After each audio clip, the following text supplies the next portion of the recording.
Welcome to the land of Arias, set in the ancient world and realm of Io.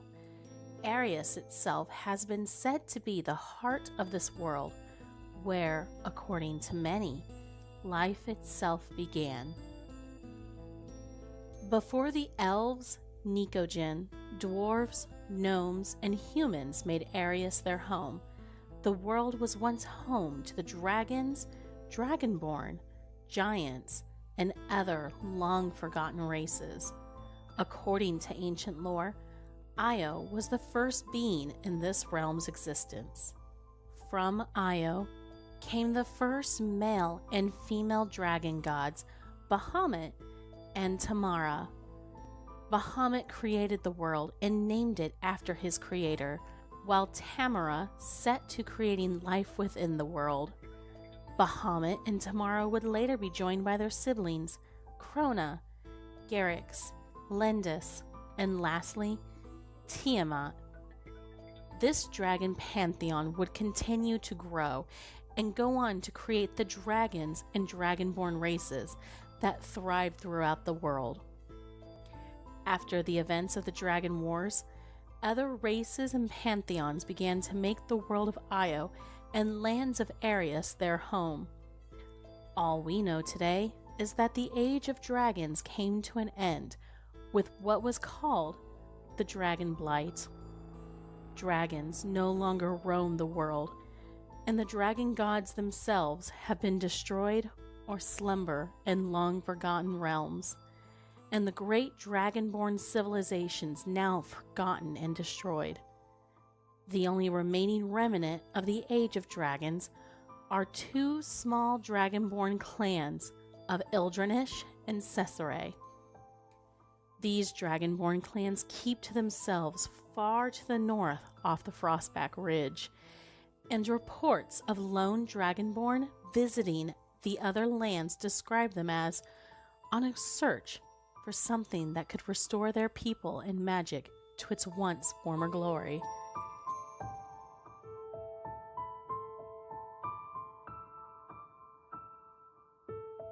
Moving on to the next age in Arias' history is known as the Age of Fae. During this time, elves, dwarves, gnomes, and Nicojin settled and established kingdoms and territories throughout the land. The High Elves, also known as the Shah Alanis, settled east off the Great Mountains.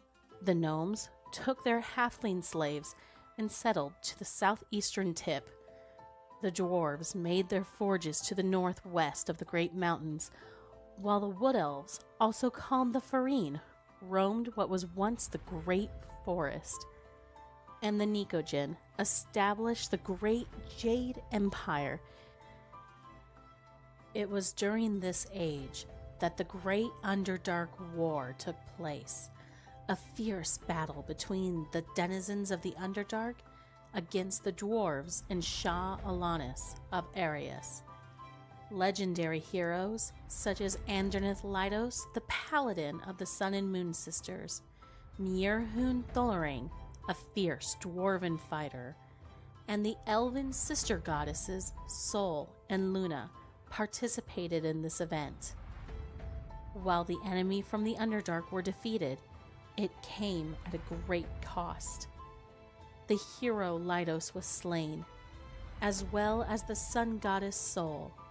Luna had been captured by the enemy, corrupted, and took up the new mantle as Loth, the Spider Queen of the Underdark, and thus the origins of the Drow race followed. Today, the High Elves keep a wary watch to the Great Mountains and any potential threat that may once again emerge from its depths.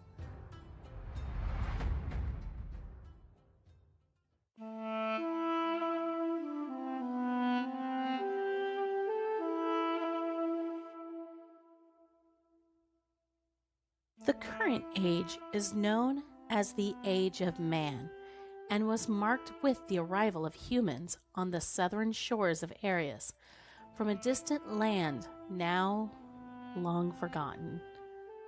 They were first viewed by the other races as an odd, barbaric lot, burning their crude ships that brought them to this land and trying their hand at a new way of life. The Voisine welcomed the human into their lands and allowed them to intermingle with their own, taught them about the new land they lived in, and introduced humans to the first forms of magic. Humans, grateful for the kindness shown to them, began to thrive and grow as a people. They became educated, well-versed, and also began to adopt some of the religious pantheons of the elves, some even combining their old gods they brought with them to the new gods of Arias. Over time, humans grew in number and began to rise in power. Their first major move in Arias began in the lands of the Voisine. There was no violent rebellion or war, just the slow weakening of the positions of the Voisine, where once their people and forests covered much of the western coast and parts of Arias. They now found themselves the minority, and forests slowly now melting away into cities, towns, and farmlands. Now the humans were the majority, and they began to form and establish their own kingdoms amongst themselves. There were those men and women who tried to unite the humans all under one banner, but no success. The human kingdoms you find today on the west coast of Arias still bear the names of the warriors who successfully claimed their territories as their own. There were humans who did not wish to stay put in the west and sought to travel over the great mountains and to the land of the gnomes and high elves. Those who arrived in the Shah Alanis lands of Menthalas sought to continue the pursuit of learning magic and arcane knowledge. These humans would go on to become great wizards, mages, and sorcerers, some who would go on to establish a shared kingdom called Vivendi, a kingdom ruled by the powerful Raven Council. It is also during this age that the great Nicojin Empire was ultimately destroyed by a united human and dwarven alliance. The end of this great war against the Nicojin came with a cataclysm known as the Tearing, an event during the war that resulted in the Empire's Golden Plains and Emerald Valley reduced to what is now known today as the Blood Plains and the Barrens. Also, rising from the ashes and destruction of this cataclysm came the Orcs, who now call the Blood Plains and the Barrens their home. The Nicojin themselves are now a former shadow of their once great empire, their kind now slaves to the dwarves, humans, and gnomes, some only finding freedom and safety in the kingdoms like Menthalas, Vivendi, Savinor, and Engelbert.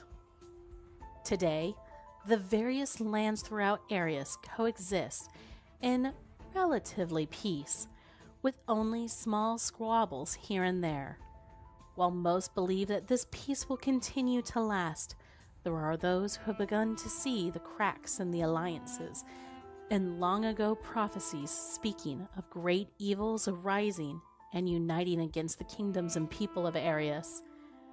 But perhaps heroes will arise to stand against the oncoming darkness, or join the enemy to bring an end to Arias forever.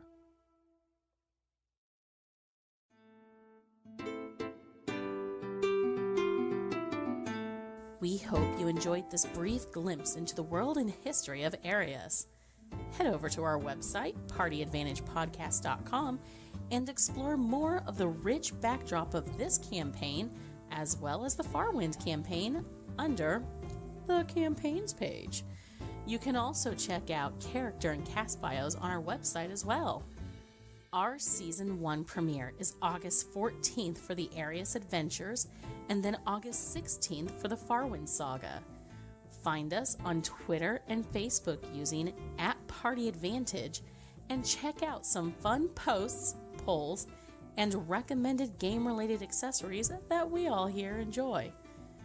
Lastly, don't forget to hit that subscribe button on iTunes and Google Play so you stay current with all our episodes.